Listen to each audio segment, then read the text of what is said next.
Welcome to episode 9 of Red All Over YouTube. I'm Mack, and this is the YouTube version of the Red All Over the Land fanzine, which for more than 25 years has been telling the truth about Liverpool Football Club, not like the programme. It's been edited in all that time by the one and only John Pearman. How are you, John? I'm fine, thank you very much.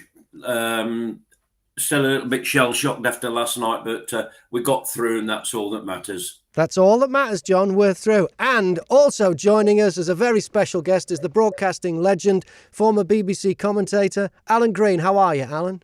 I'm grand, Graham. I'm just getting over the last two results. The last two results? Why are you just getting over them, Alan? Well, I felt considerable tension in both games. I thought West Ham played pretty well on Saturday, and they had a good couple of opportunities to score a goal. And towards the end of the game, I really was worried that if they did score a goal, psychologically, it would do considerable damage, a draw to Liverpool's hopes of winning the Premier League. But they didn't. And I drove away from Anfield on Saturday evening, totally relieved. And then last night, again at Anfield, even though with a 2-goal advantage from the first game, and I'd seen the first game sitting from a vantage point in California where I'd been for 6 weeks, and I felt that was a very nervous win, excellent win, 2-0. I wasn't quite sure it was deserved. So I went into last night's game thinking, if Inter Milan score here, we might be in trouble. And I felt during the game, Liverpool were on the edge of the fence. They didn't quite know whether to attack or whether to defend the 2-0 first leg advantage. And the nervousness transmitted itself, in my view, to the crowd. Well, the atmosphere at the start was brilliant, but then it diminished a little bit as Anfield sensed that Inter Milan were going to be difficult opponents, and they were. And you think about it, I know they didn't have many chances, but when they scored that excellent goal, the key was Sanchez being sent off, and that transformed the situation for Liverpool. Thank heavens. Yeah. Do you think if he'd have stayed on, we would have struggled? Because let's face it, we got beat.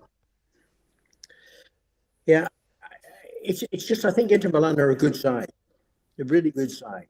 And I'm sure before the first leg, Jurgen will have been aware of the formidable nature of the Italian opposition.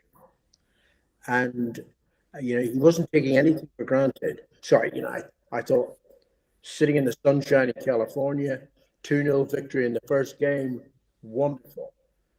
But we weren't that convincing that night. That was my view anyway. Or maybe I'm just being nervous as we reach the climax of the season, because it could be a momentous season, or we could end up being rather disappointed, even with one trophy already in the cabinet. Yeah. How did you see it, John? Well, I thought a little bit like Alan, we didn't seem to know whether to attack, defend, or what. But I was a little bit surprised that Jordan Henderson didn't start. I know there's reasons why these things happen nowadays, but it seemed to me that when Jordan came on and their player had now been sent off, we did get a control of the ball. And I think what was obvious last night was the last 10, 15 minutes, we were concentrating on keeping the ball. Had that been a league game where we needed a goal, or had it been a game where we needed a goal, I think we'd have been going totally different. But, we were passing it. And, we should have scored. Mo had 2 good chances too that I think he would have put in. Matip had hit the bar. So the last-ditch block by Vidal at the very end was incredible. From Diaz? Sorry? The one from Diaz? Yeah, that was incredible. I was already thinking that was in the back of the net. But we did a lot of things right in that way, that we kept the ball. We didn't give them a chance after they'd no real chance after they'd scored. We were on edge all night, and you could see at the final whistle the relief. But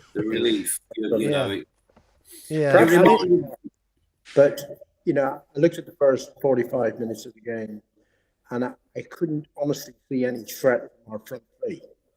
None of them. It wasn't that they weren't trying, but where was the on-goal threat from Salah, Mane, and Jota? There wasn't any. And from halftime on, I do this every game. I'm mentally thinking of possible substitutions. Who would I take off? And as soon as Mane was booked, I was thinking, get it off, bring Diaz on. I don't know. I talked about being away for a considerable period, and I'm very fortunate that I was in the States, in the sunshine. Wonderful. But, I thought about the African Cup of Nations and how we were all dreading the absence of Salah and Mane. And goodness, the way the results went, both of them were playing in the final, with rather an early exit for both of them. But we played really well in their absence. And they come back, and I thought, right, now we can kick on. But suddenly they're looking a little bit tired. I mean, Mane last night was all over the place. I mean, he didn't get free kicks when he fell over. Most of the time he was tripping over himself, sadly. And Salah was maybe taking the wrong option. I want to shoot here, I want to shoot there, instead of passing the ball. I don't know. And I didn't understand Henderson not starting. Didn't understand, even though I thought Jones played really well. It has to be said, though, we did hit the crossbar. Matip hit the crossbar at the Anfield Road end, and then we hit both posts at the Kop end as well. I mean, that could have been the difference, and we might have been having a different conversation now if one of them had gone in. Yeah, could have been 3-1. Yeah.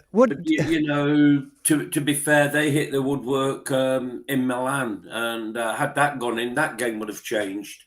Yeah. So it's the way it's just a shame we don't still have away goals, and it would have been a lot more comfortable to watch last night, wouldn't it? Oh, I don't know. How are you on the away goals? Do you think the removal of that is a big deal, or the right decision, the wrong decision? I think it's the right decision, personally. Yeah. I don't. Yeah, I think it gave an advantage. If you were playing away first, and you got a goal, then you were setting the other side another target. But now, to me, I know why they brought the away goals in all those years ago. I mean, we played Cologne in '65 and decided it on the toss of a coin. So it's how it is. But no, it's had to change, and they've changed it. Yeah. And the game was stopped because of a medical emergency on the Kop. Do we know what that is? I think somebody was in trouble, but they ended up in hospital, and they were recovering when I last looked. Do we know why the game had to be stopped? I say this because, John, at the Cardiff game, just before the kickoff, just before You'll Never Walk Alone, I actually collapsed on the Kop and was lifted off and strapped into a chair and lifted off while everyone was singing You'll Never Walk Alone. And I remember thinking at the time, if this is it, this isn't a bad way to go out. But as it turned out, it was just one of those things but the attention I got was phenomenal. There was a team of about 5 paramedics, including a lady called Jo who seemed to take charge. And when you got downstairs into the first aid room on the Kop, there was a doctor, and they did all these tests and everything, and they checked me out. If you're going to have a medical emergency, Anfield's a pretty good place to have one. In the street, someone would have to ring an ambulance. But do we know that? Yeah, okay. But do we know why the game had to be stopped? Were they having trouble getting them out? Because I know when I was there, they didn't. I mean, it was just before the start of the game, but everybody was packed in. It was full. There weren't gaps. Could anyone see why the game had to be stopped? Because Klopp seemed very keen on stopping the game. I agree stopping the game because where my seat is, I've got great season ticket seat in the main stand at Anfield, and 15 rows behind where the Liverpool dugout is. And suddenly everybody was rising up in the main stand and looking to the right. And I'm thinking, I better get to my feet here to find out what's going on. The game is still carrying on. But I think psychologically, the response of the crowd would have made a very quick, emphatic impact on both teams out there. And I think it was right to stop the game at that stage. I mean, heaven only knows what, say the person who collapsed hadn't recovered. But, how would we have lived with that? No, to me, right to stop the game. Right. Yeah. All right. I agree. I was on row 63 last night. But I couldn't see what was going on, and it was somebody in front said, "I think there's an incident in the crowd," meaning a medical incident. Yeah. But So anyway, let's hope he's fine, or he or she is fine. Yeah. I don't know anything about it. I just read that the last I was reading was this afternoon. They said they were taken to hospital and they're recovering well. So let's hope everybody there's a happy ending to that one. So the League Cup final. How about? Do we want to talk about that? Yes. Well, we won it. It was a long day for you, John. It was a long day for me. I left this house at 10 to 7, and I got back in at 20 to 1. Right. But it was a brilliant trip, well organised by a group of Liverpool fans in Ellesmere Port, and they're actually called the Ellesmere Port Bird Watchers, and I think the Bird Watcher is the liver bird.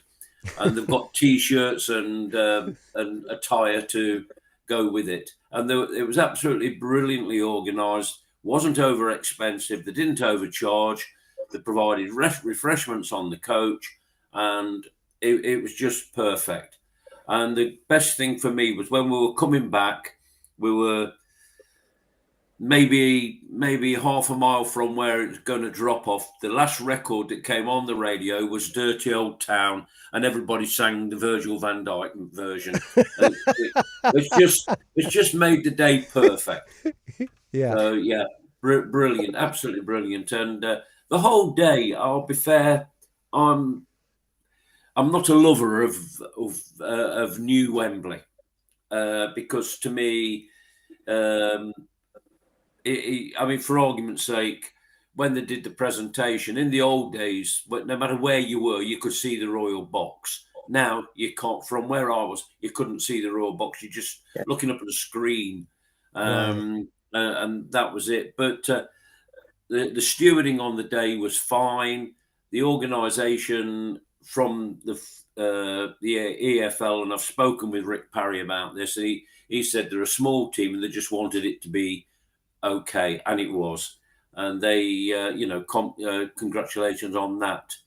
But was the food expensive, John? It used to be. In the stadium, the food was well. It was different because I saw popcorn, buckets of popcorn, £9. I didn't buy one. And they'd got sweets, pick and mix.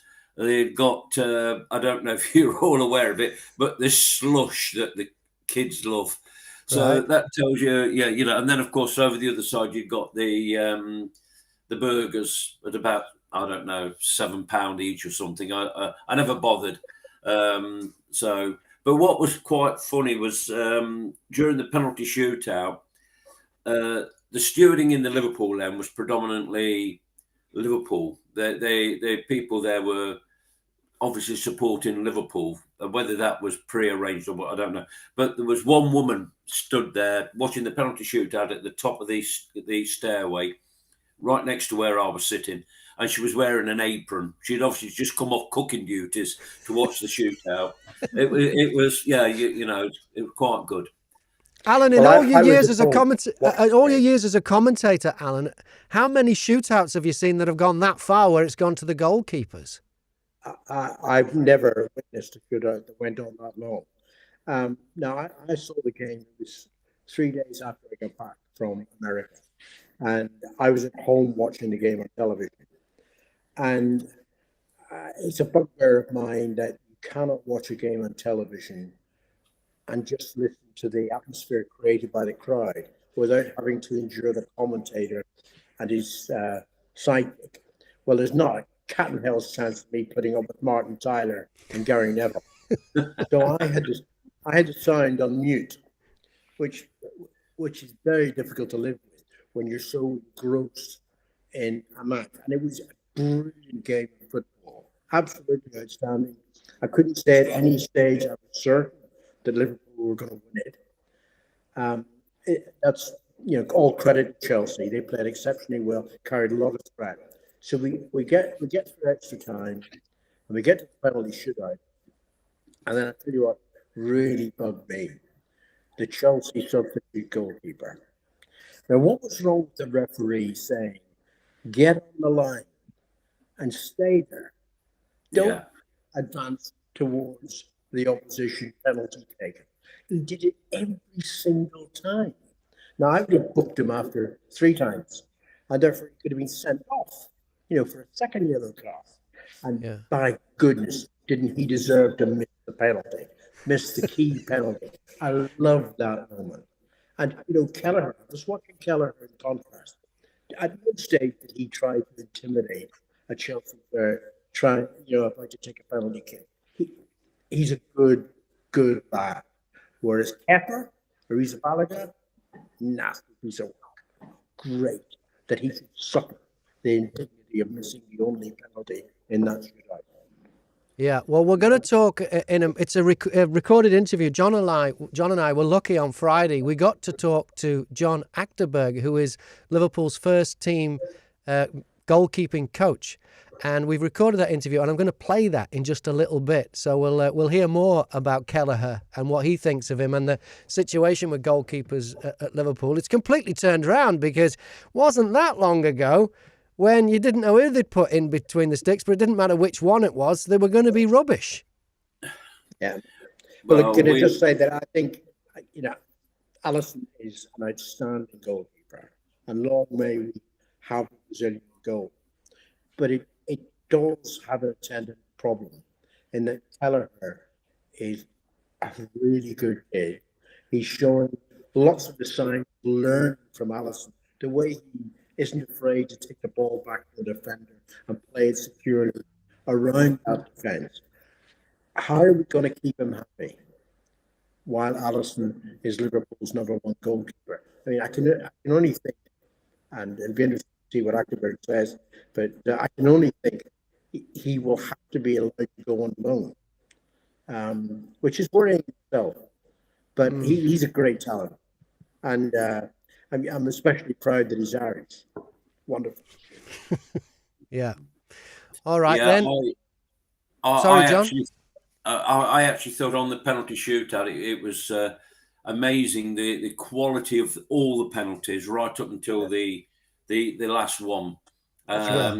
One or two might have just been a little bit fortunate, but in general, tremendous. And the whole game, and the Chelsea players and the Liverpool players, I think they conducted themselves pretty good.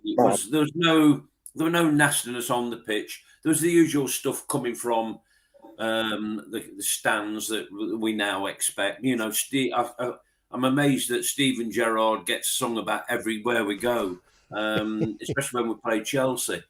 But but it was a great day, and I actually think on the 120 minutes, I felt we did actually deserve to lift the trophy. It's a long while since we've lifted a domestic cup. Yeah, and we've got another one to look forward to. We're still in the FA Cup, and it's Forest away, which for you, John, is going to cause some tension at home, isn't it? Oh, it's already started. Yeah, it's already started. Yeah, because Mary is a lifelong Forest fan. Well, she's been a Forest fan since son Richard insisted she had to be. Yeah. Oh, I see. So it's not lifelong. So she started out. Well, no. But she's a match-going Forest fan. She's hardcore. Oh, yes. Away games as well, yeah. Yes, not so much now, obviously, because of where we are and the circumstances. But they're very dedicated to their club. And I actually think I think we've got to be on our toes, because I watched them the other night and they're pretty quick. They've got no star names. They've got no players that's been there and done it now. You know, getting a little bit of pocket money playing in the Championship. They're all new players, fresh players. And Steve Cooper, who learnt some of his trade at Liverpool Academy as a coach, he's done a fantastic job. But to be fair, forgetting all partisan aside, and Nottingham should have a Premier Division football club. It's a city that needs a Premier Division football club. Forget all the past, you know, Brian Clough and all that. That was different, but it was a genuine rivalry in the 80s, and you know, they're going to resurrect that rivalry. Yeah, Lallana's there, isn't he, at Forest? No. Where's he? Brighton. Oh, he's at Brighton. I knew it was a game coming up that Lallana was at. He's at Brighton. He's not at Forest. All right, we'll talk about the Brighton game a little bit later on. Alan, this being in so many cups and having so many matches, do you think this is what's causing what might be arguably called a slight dip in form at the moment? It could be, and in that regard, actually losing to Inter Milan in the second leg is no bad thing, because it will remove any sign of complacency amongst the Liverpool squad. It'll get them to focus on every game that's ahead, because it could be a monumental season. I mean, the talk of the quadruple, I think is still, you know, it's dreamlike. It's dreamlike. But while it's possible, make sure that we don't trip up in a stupid manner. Now, I don't think they will trip up at Nottingham Forest. I think Liverpool will certainly make the semi-final. And then we've got the Champions League to look forward to. There's still a little gap behind Manchester City in the Premier League, but it's not insurmountable. It will merely need a win at the Etihad Stadium. Yeah. Yeah. Well, I said to John, I said, all we've got to do is win every game and it's ours.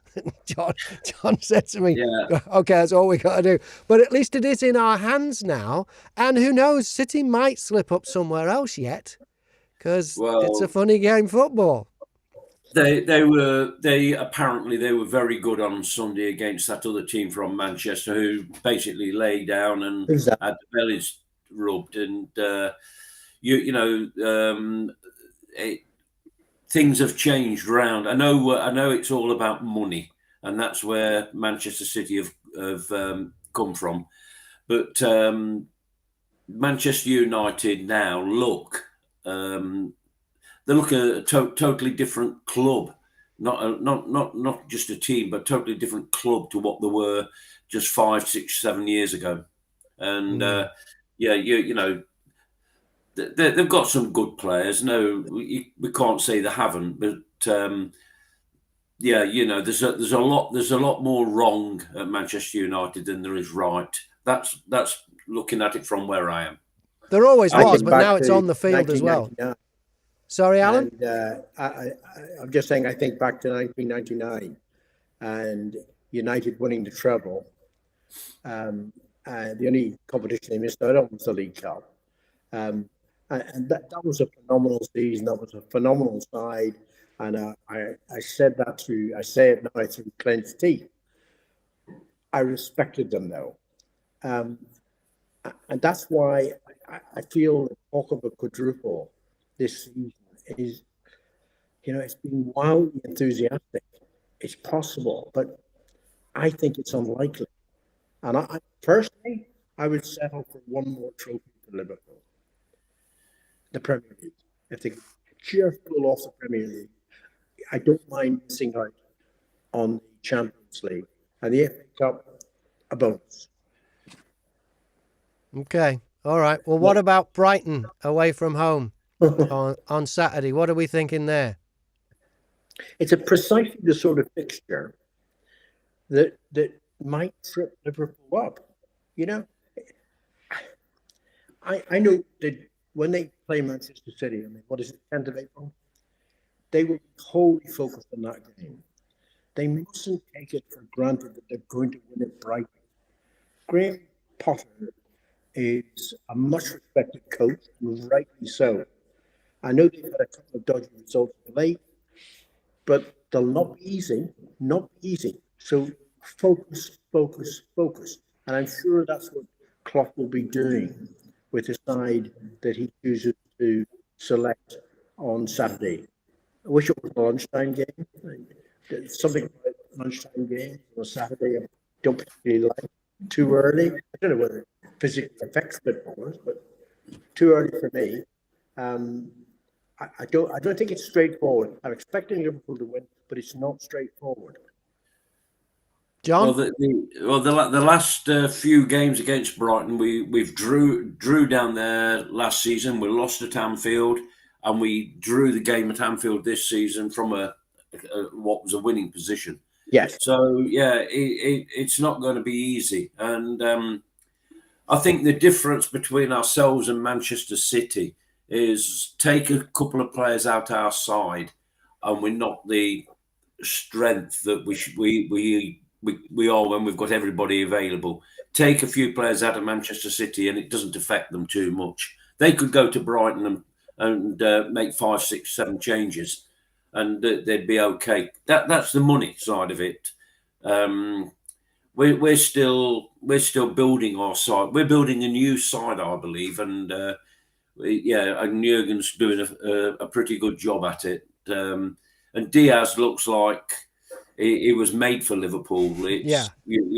However, I do think I don't think Jota's played well since he's come back. He's been injured. He's not played well since he's come back.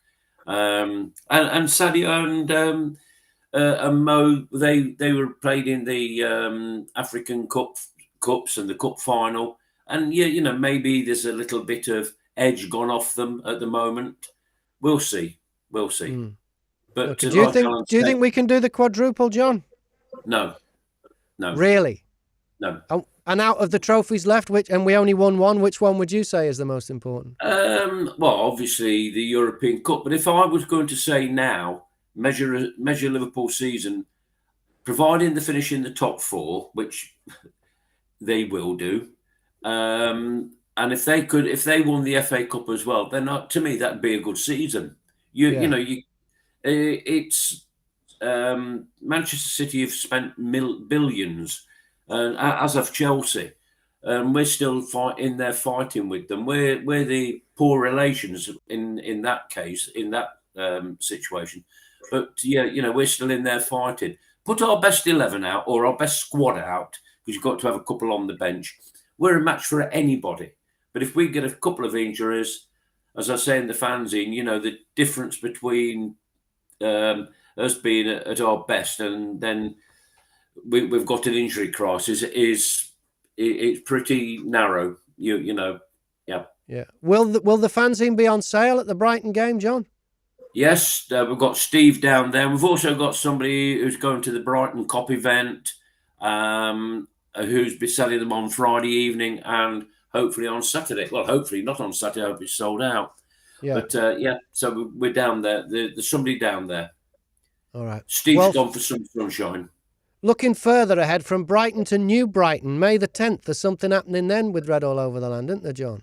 Yes, we've been invited by John Keith to go up to help celebrate the promotion year of 61-62. And we'll be interviewing Ian Callaghan, Chris Lawler, who we've spoken about on this show before, and Gordon Milne. So that should be good. And that's at the Floral Pavilion. And I think tickets are on sale now, but it's John Keith's do, isn't it? It's John Keith's do, yeah. Former Radio Merseyside. He's written lots of stuff in the Echo as well. Yeah. It's the first one that they've been able to put on for probably 3 years due to the pandemic. And they're always good shows. And they are all about the players that have served Liverpool down the years. So, yeah. I mean, if you look at Ian Callaghan, dye his hair black and he could go out there and play. Yeah, But yeah. Yeah, he was quite an age for Liverpool, actually. What's that, Alan? I said I could do with some black hair dye now. Alan, are you tempted to go? I'm not trying to rope you in. Now. It wouldn't help me. I'm not trying to rope you in, Alan, but are you tempted to go on the 10th at New Brighton? I have honestly no idea what I'm doing then. Okay, yeah, sure. I was unfair to ask you as well because you didn't know ahead of time. I will get you the information, Alan, and I'll have a chat to you. John. Thank you. Yeah. All right. Well, is there anything else you'd like to tell us, Alan, before we let you go? Because I know you got to get off before we play this pre-recorded chat we've had with John Achterberg, goalkeeping coach at Anfield. Well, you're talking about the quote strength of Manchester City. I'll leave you with a laugh. Pep Guardiola was complaining tonight that he only had 14 fit players. Do me a favour. Really? Who's he getting? And who was interviewing? Who let that remark go without questioning it? You know, they've got a marvelously strong squad. And I love to watch them play football. I was horrified at Manchester United on Sunday. The absolute disgrace to the club they represent. Absolutely appalling. And, you know, I might get carried up on occasion. There would be 5 or 6 players who shouldn't be playing for Manchester United again. But long may that continue. Yeah.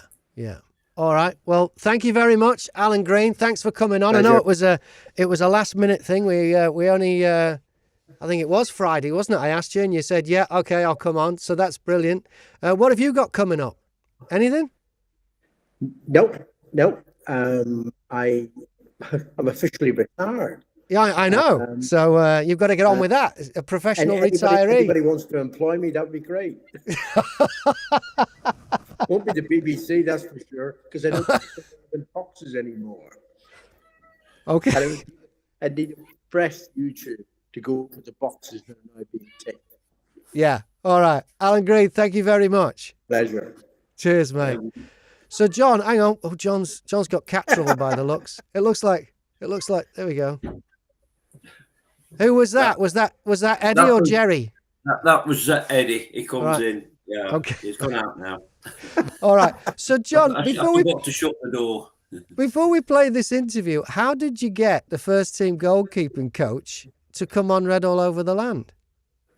I asked him. It was. I do participate in certain things, and one of them's LinkedIn, and I spotted him celebrating the League Cup win. So I thought, let's just see if he'd come on. And he said he's too busy. And then I explained how it would all be, and he said, yeah, okay. So he set it up that we could speak to him before training last Friday. Was it 9 o'clock, Graham? It was, wasn't it? It was early in the morning, yeah. Yeah, we'd speak to him before training. And he's a very, very nice guy. That's how he comes over. What he's like as a coach, I do not know. But he came over as is it totally different to Jurgen Klopp anyway? Yeah. Okay, well, here he is. Yeah. This is John Achterberg, who is the Liverpool first team goalkeeping coach. Well, I suppose we should start with how good is Caoimhin Kelleher? Everyone has been able to see it now over the last period. We know a long time that he has a really good speed and reactions, and is improving all the time. And obviously, next to the speed reactions, can play with the both feet really well. So suits completely the way we try to create goalkeepers and the way we play, and suits the style Jurgen puts in the team with Pep and Pete. So and my philosophy was always like playing goalkeepers who can do every aspect of goalkeeping. So that's how we try to coach from the academy up to the first team, and that is our philosophy, our club philosophy, and he fits perfectly well in it, and that's what he showed, and it's great for everyone to see that we developing here also our own goalkeepers in that way. Well, he's improved massively since his debut in 2019, and he says it's all down to you. What was the secret to getting the best out of him? But it's not only just down to me. That's what he says. Yeah, I know it's good, but he has to do it in the end. We have all the coaches in the academy. Obviously, have worked with him as well, and as soon as we thought he can make the next step, we took him with the first team. So I think he's been the last 3-4 years with the first team. We created basically 2 young goalkeepers here. We had Camille Grabara here as well, who we sold last year, and created a competition. We had Camille was the Poland under 21 goalkeeper, and Queeve was in the Ireland under 21. So we created that competition between the two when they, I think, from 19 or something like that. And they ever since been in this situation. And then Camille go out on loan, and we kept always Queeve to develop. And obviously we have Jack and Taffa here as well to work with him. Yeah. He has a lot credit for himself, the way he performed, the way he worked to improve as well in the gym and on the field, looking at the other goalies, what they do. And obviously technical improved a lot, and playing with the feet improved more and more. So he has the right attributes, he is calm in his mind. And he's a calm guy, and as a goalkeeper you have to be calm to make good decisions, and you have to be steady in your head as well to make good decisions. And that is obviously also a credit from him and the family who raised him over in Ireland. And yeah, we are lucky that we got him. We got him with 16, and the scouting tried to Matt Newbury tried hard to get him through the door. Obviously we saw him on trial, and we liked what he brought, and he was not too expensive at that time, so we thought it would be no gamble to try and get him in the building, and that's what happened.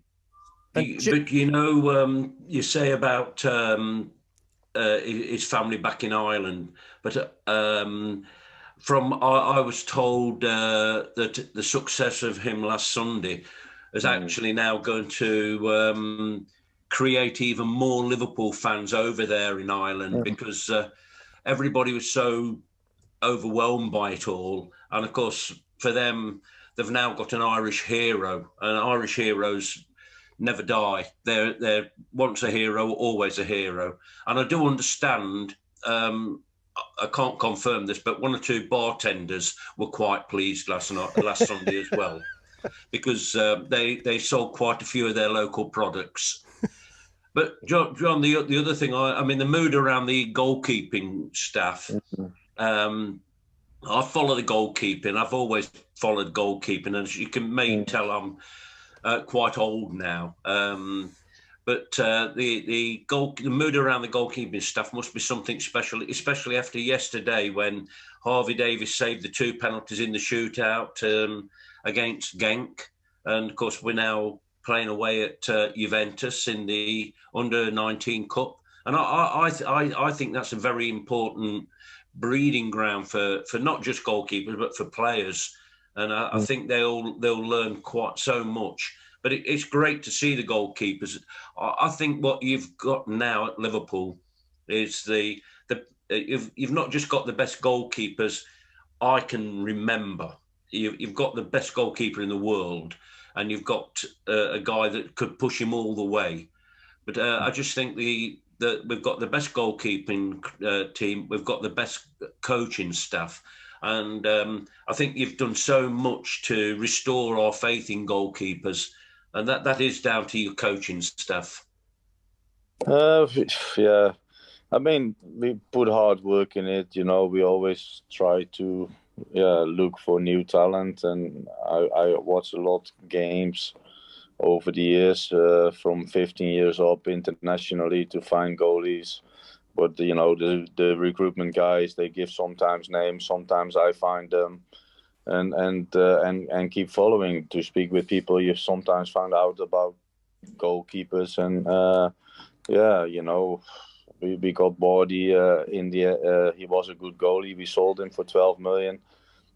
So over the last years we did create quite a few good goalies. I think it's about being with the right philosophy, thinking about it, but also looking for it, and in the end try to give the right informations and help the boys with the right training sessions to make the next steps. And there's a lot technical, tactical information go to them, how to attack balls, where they have to position, they have to be able to play with both feet, so you need to train all facets of goalkeeper next to the gym where they have to improve the power and the strength. So we try to put the whole picture in place, and we always have done that. And we've been working for the last years on that massive, and in the end it started to pay off now. But this progress been set already since I started probably here, and with the goalie coaches who've been in the academy, and then later obviously Jack joined, and now Tafa has joined a few months back to help this process as well, and make the next step. So you work all together to try to achieve this, and then you need the club to help it as well, and try to help it with the scouting department, but also with the funding from the owners to put it all in place. So and then obviously the manager, who all need to be happy with the situation as well. Because John Pearman is actually an ex-goalkeeper, aren't you, John? With 100% penalty saving record as well. Yeah, so when I was growing up, as I said earlier, I've been around quite a while now, but I was always wanted to be a goalkeeper. And for one season, I played in for my local team, not at anything other than Sunday league level. And I actually never let a penalty in. But I have to tell you, I wasn't very good at stopping any of the other shots. And so after possibly 18 months, I decided to retire and become a manager. So I was more successful then. But so the actual number of penalties, it was 2. Yeah. Same game though, wasn't it, John? Yeah, same game. Yeah. But we lost 6-1. Yeah. So but I've always been interested in goalkeepers, and I did once have the privilege of meeting Gordon Banks, who I thought was the greatest goalkeeper I've ever seen. But the goalkeeping now is totally different, because in them days they got the back pass, they didn't have to use the feet like they do now. But you watch. I sit behind Alisson Becker on the cop, and you watch him, and he never stops. He's always doing something. The ball's up the other end. We've got a corner. He never stops. He's always looking around, and it's an education for any goalkeeper to watch Alisson Becker play. And I think he's the best goalkeeper I've seen in what I call the modern era. That is when they changed the rules, the laws of the goalkeeping and the back pass, etc. He's the best goalkeeper I've seen, and there's been some good ones. I think the Premier Division now has got some tremendous goalkeepers, but Alisson Becker is a different class. His whole attitude, he inspires people. He's tremendous. But how far do you look now for goalkeepers when you're looking for these lads who are 14, 15, 16, and they're coming from all over the world? So the network is one of our guys in America, Justin Sharon, has asked, how far does your network stretch? It is also local now, because obviously you talk about how early we start. We start actually with 8 and 9, and like we talked before, Harvey Davis started here with, I think, 9 or 10. We organized the trialist day with the recruitment guys, and Harvey was on trial, and I said, he is the profile where we can make something out. He was lean and pretty slim, tall. So I said, we could work him, and we signed him on the back of that. And then obviously the goalie coach in the academy developed him in the way we want to play, and there's a clear structure on that side. if you look at the recruitment scouting wise, I used to, well, at the moment with the COVID, it's been a bit quiet, but all the international tournaments from 15 up, I try to watch all the games when they're on, all the main countries where they produce goalkeepers, speak to people. Yeah, it's all over the world really, where you try to follow it. The main thing is to watch internationally. Then you have people who tell you sometimes about the goalie, and then you follow it up and look at it and see if it's any good.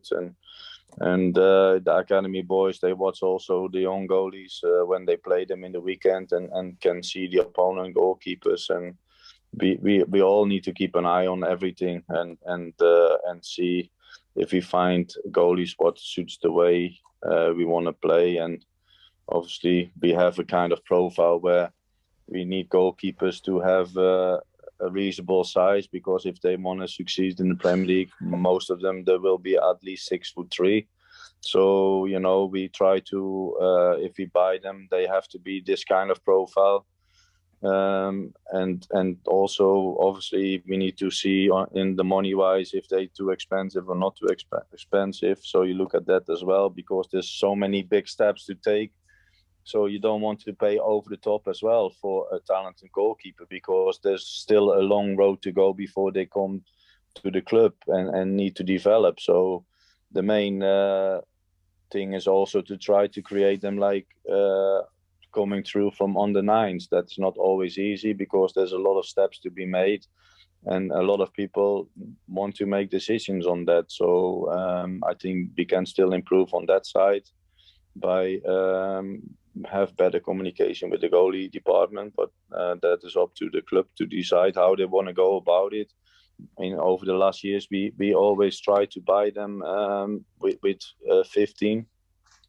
With Brexit, obviously, all is going to change, and it will be coming back more to the development. And I think on that side, we can still improve. But yeah, that is a strategy, and the club in the end will decide on. And one of our contacts over in Ireland again, he wonders now, is it a benefit for some of these younger goalkeepers to actually be able to play out of goal, like Pearman used to play out of goal before he became a goalkeeper? And you see his foot skills are different. You know, they're very good. He's tremendous. Yeah, no, it's true. He has that quality, and obviously he was a player. When I was younger, I played sometimes 3 games a day. We had, like, in my club in Holland, 24 teams. So the first game was at 9 a.m. and the last game was at 3 p.m. So I sometimes played 3 games, but I played like any position outfield next to in goal in my own team. So of course that helps if you play outfield as well, to make decisions and to find passes and stuff like that. But yeah, there's also a part from development nowadays in training, and the keepers, they grow up with it as well now. And soon when the rule came in, the training had to change for the goalkeepers as well, no? Because we have to improve that side next to the goalkeeping side. And you have to, in my opinion, create all-round goalkeepers. If you create all-round goalkeepers, what we always have to have done here, goalkeepers to have playing high lines, to try to sweep up, balls over the top, crosses in, be good in 1v1, and then obviously speed reactions. So if you create an all-round goalkeeper, then you can play in any team. You have also goalkeepers who play in a defensive team and just stand on the goal line and try to make saves. So if you create this philosophy and try to make the exercises on that, then you create goalkeepers who can play in any team. And if you look at the modern goalkeepers, Neuer was the first one probably who was from a really high level. And like you just said, Ali is probably one of the best, if not the best. I think, in my opinion, obviously he is the best in the next generation. And and then there is quite a few goalkeepers are really good too, and that's the standard everyone wants to achieve probably. And first it was Neuer, and now it's Ali, and then obviously there's a few good goalkeepers around as well. Talking about goalkeepers playing as outfield players, May the 16th, 2021 at the Hawthorns, you had Alisson as an outfield player briefly. It's 1-1, 95th minute, and you were the one that shouted at him to go up for that corner. When you made that call, how confident were you that he was going to score? You don't know, but we were desperate to win the game, I think, and it was 94 minutes. And there was the last corner, so we had there was no chance to lose anything. So it was the emotion in the game. Desperate to win. We wanted to get in the top 4 for Champions League, and we fighted for everything with the whole team. So then you're in that moment of the game shouted, and obviously things happen what happened. So but it was your call, it wasn't Jurgen's call, which is what interests me. Yeah, it was, but it was not. It should be the boss's call, but I was shouting before. I apologized after to him about it. I bet you did. Well, I don't think there were too many Liverpool fans around the world who were upset that you did. Not at all. No, yeah. But it was a good moment for the club. Talking about Jurgen, last Sunday, I was watching the game from the stands where we were on the side, so I didn't quite get involved in the dancing. But I thought Jurgen was moving quite well with his celebration. Yeah, he keeps always fit. You know, he plays a lot of paddle with Pep, the other assistant, or Pete, and ourselves, the other coaches.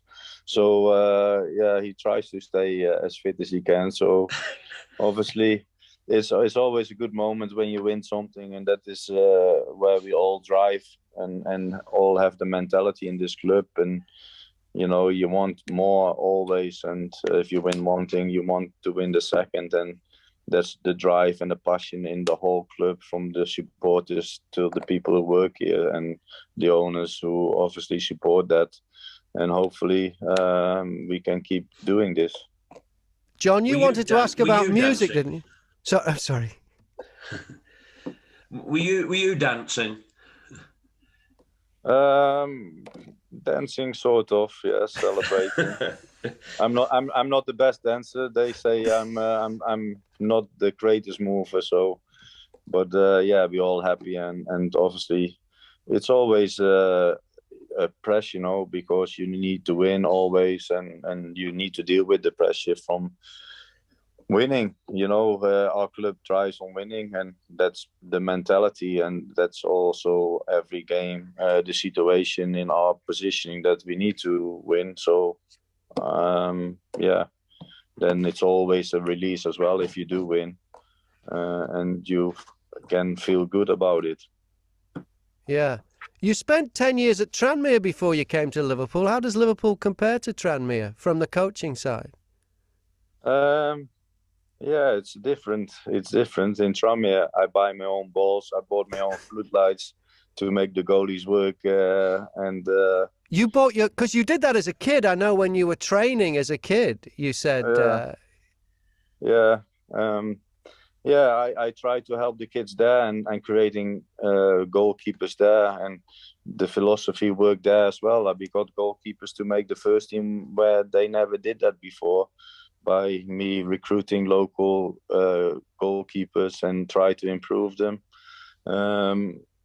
One I took to Tranmere, from Tranmere to Liverpool, Shamal, who's now playing at Colchester. So, and there's one playing someplace in Scotland in the second division. So it works, and there's a few who are playing in the League of Wales. So if you have this philosophy with the right training, technical, tactical, positional, and having the thing to develop all aspects, you will be able to create. But you need to stick with the philosophy and not you all have to follow the same line. And if you can follow the same line, I can guarantee you that you will create goalkeepers and make them a career. And you cannot make everyone the number one at Liverpool, but our philosophy is to make them a good career, and then individual, they will make their own career to the level they can be. You know, the most important thing is that they make a professional career. And ideally, we want him to be at Liverpool, but you know, like Galaxy is gone and he was already here when I started, but we sold him in the end to Salzburg. He's playing for Leipzig, make the national team, and Wardy is the same. Sold him to Leicester as the number one, but Schmeichel stayed, but plays for Wales as the number one. You know, they are good goalies who make a good career. And Camille is now doing the same he's sold at Copenhagen, but also he's been already in the national team in Poland. So by everyone will create his own level in the end by how professional they're on and off the field and what they put into. And we try to hopefully keep the best ones for ourselves. And that was our plan when we started, to create a goalkeeper for Liverpool. And obviously with Ward and coming into the club and now Keller, and then obviously we're working now on Harvey and Marcelo to make the next step. And we have also Fijaros, who's playing now out at Notts County. So we try, and Jacob is playing in the League of Wales. So we try to create a pathway for them, the best what is at the moment needed for them to make the next step. And in the end, it's in their hands to make the perfect step. You have to be on and off the field professional in everything you do. You have to have the right mentality. There's a lot of things to come, but yeah, from our side, it's a lot important to give them all the technical, tactical information, and we do that with all the coaches here working together. I look for your book on Amazon. You've got a book, and it's written in Dutch on Amazon, and I think the translation is Mission on the Mersey. Is there an English version out, John?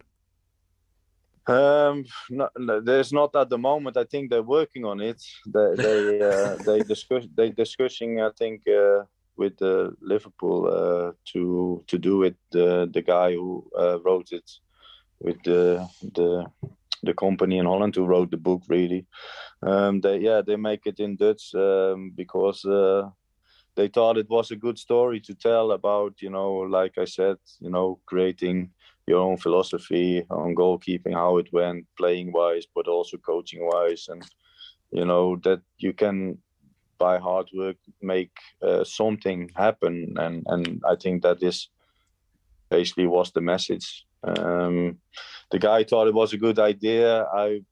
I was not thinking too much about it because I've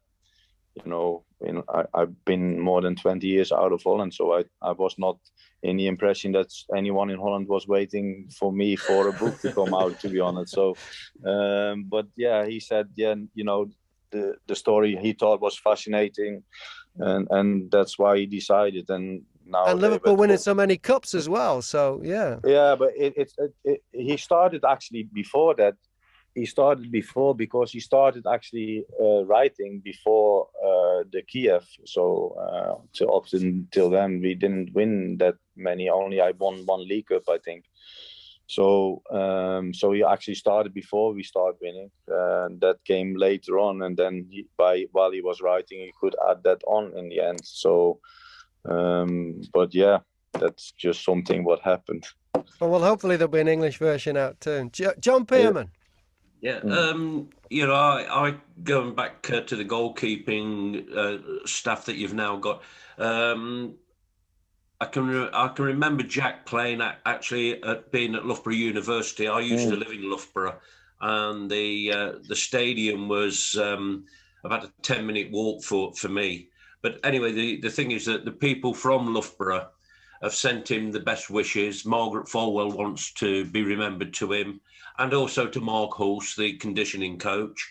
So you know, it's good that people are still are watching the progress of people like Jack, and and the university side themselves are actually in the quarterfinals of the FA Vars. So yeah, they're even thinking of Wembley down there.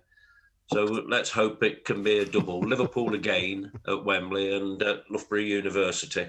Yeah, that'd be cool. So yeah, Jack came, I think, about 3 years ago now. So I spoke to the boss, and the boss said, yeah, get one other goalie coach in who can help, and we can develop for the next level, a younger guy. So then you're talking to different people, and obviously Jack was one of them, and the other one, we had two options, and the other one actually ended up being at Southampton as a goalie coach now. So that was good. So we tried to get a young guy who was also passionate about it, and try to develop him. And yeah, so he came in, and now obviously we have Tafa, who joined us in the last 6 months to help as well with the development, which means that we can bring 6 goalies to the first team, bring 2 younger ones. Obviously, we have Karius still here, and the 3 senior ones. So, which helps all the development with all the goalies. So yeah, it's great. It's a great atmosphere between all of us, and yeah, long may it continue. All right, we've only got a couple of minutes left before we run out of Zoom. I want to ask you just, is this the season for the quadruple? That's not easy. No one did ever anything like that. No, but this is a team that could do it, surely. We just have to focus on the next game coming up, and that's tomorrow, a very difficult game against West Ham. And we have to be 100% on it every game, really, to have a chance to win. Never mind looking that far ahead. So tomorrow is the most important game, and football, you cannot look that far ahead. So tomorrow we need to be full on it to try and get 3 points.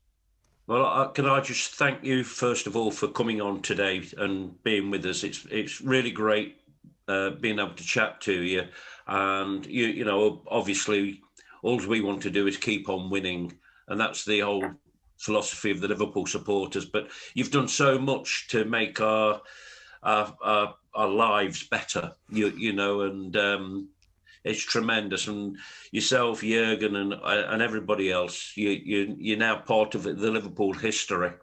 And as I said earlier, once you're part of the Liverpool history, you stay part of Liverpool history. Yeah, I think to say on that, the boss for sure is part of the history, because he is the man who make it all happen here in this club, and that's for sure. And I just hope that we can celebrate something big one time with all together, like we didn't be able to do when we won the league. So hopefully we can do that with the supporters one time more, and that would be a great achievement. And let's see what we can do. John Achterberg, tell the boss that we'd like to speak to him next. So. Yes. You have to go to the club to try and find that one. John Achterberg, thank you very, very much for coming on Red All Over the Land. Thank you. No problem. Good luck. Thanks a lot. Thank you. Bye now. Bye. Bye. Wasn't he good, John? I thought he was brilliant, and what a nice guy. I think that's what come over most. Nothing about him that says he's big-headed or whatever. I don't know what the word is. No, so nice. What a wonderful guy. Yeah, I was noticing while he was talking to us, it looked like somebody he was talking to us, and somebody kind of walked in, and he just went, "I wonder who that was. I wish I'd asked, because at the time I didn't notice." I saw that, but I thought at the time, don't interrupt him. You never know. But I think this is what we're trying to do on our YouTube show, is get people on. For supporters, we want supporters. We also want people who are behind the scenes, like John Achterberg.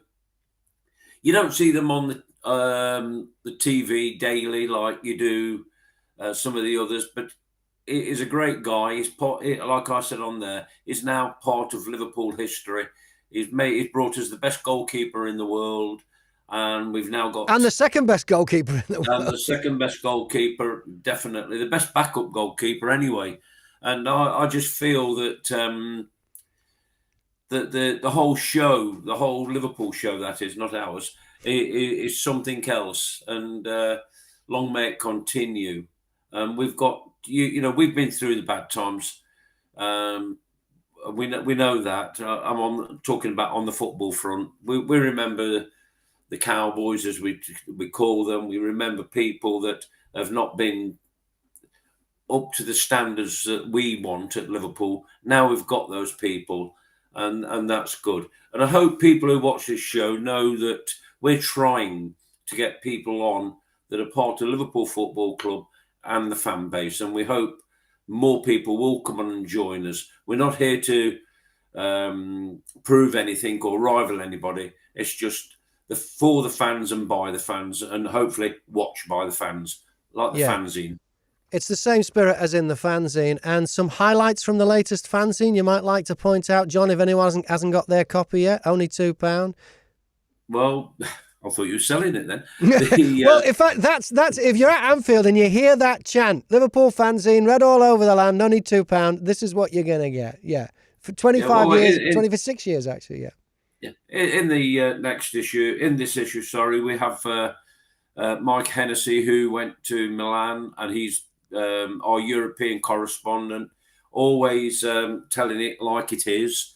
And also we have a new guy who lives in New Zealand, Paul Radcliffe, a former Liverpoolian, out there now in your old territory, Graham. Yeah. We've also got articles by the regular contributors, so hopefully it's worth it. Yeah. Yeah, all right. And thanks to everyone who's watched the latest. This is episode 9 of Read All Over YouTube, and the people who've taken the time to make comments. Ian Tilley has been in touch. He says, "Evening, everyone. Thanks for setting this up, and great to see Alan, a great commentator." Talking about Alan Green, who if you've just tuned in, Alan Green was with us earlier, and he talked about. He doesn't hold back, does he, Alan? He says it like it is. Oh, that's always been his style, and we miss people like that in the straight talkers, sanitized world of football.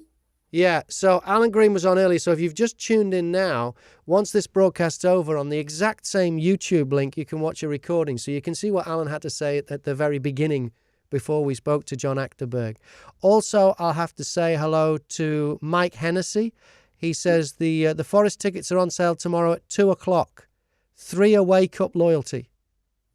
So if you're looking for that. Mike also says Martinez and Schmeichel. So we're back to goalkeepers, aren't we? Well, Martinez and Schmeichel got away with it against us this season, he says. So, yeah. Well, Mike is the European correspondent who wrote the story about the trip to Milan. Okay, and I hope I'm going to say this right, because I'm not going to. But Kazolins Kamran. Kazolins Kamran. Apologies for butchering your name. And he wants to say hi as well. So thanks to everyone for checking in. We'll do another one. Do we know when we'll do another one of these, John? It will be in April. We'll just have to see the fixtures, and we'll see who we can tempt to come and join us. We're doing okay. We've had some good guests from Stellar Kevin guests. Sampson, Alan Green, Brian Barwick, and the guys like Dave Kirby and all that. We do try. All started off with Cheeky Jurgen was our first guest. Yeah. And we try to get people on, and hopefully we're going to continue, and that's our aim. All right. So this has been going for 26 years. So as long as Read All Over YouTube goes for 26 years, we'll be laughing, John. I won't be. All right. So. And if you go into the match, make sure you say hello to John. If you see John there, John's there pretty much all of them. I'm there now and again. Say hi. Or if you're going to be at New Brighton Floral Pavilion on May the 10th, John Keith has got Ian. Who is it? It's Ian Callaghan, Chris Lawler, And Gordon Milne. Oh, Gordon Milne. So, so we're going to interview them. So, but we'll be there as well if you want to come and say hi and talk about Red All Over the Land and Red All Over YouTube. Until next time, thanks everyone. Thanks again to Alan Green for being our guest this week. And remember, you'll never walk alone. Thank you, everybody.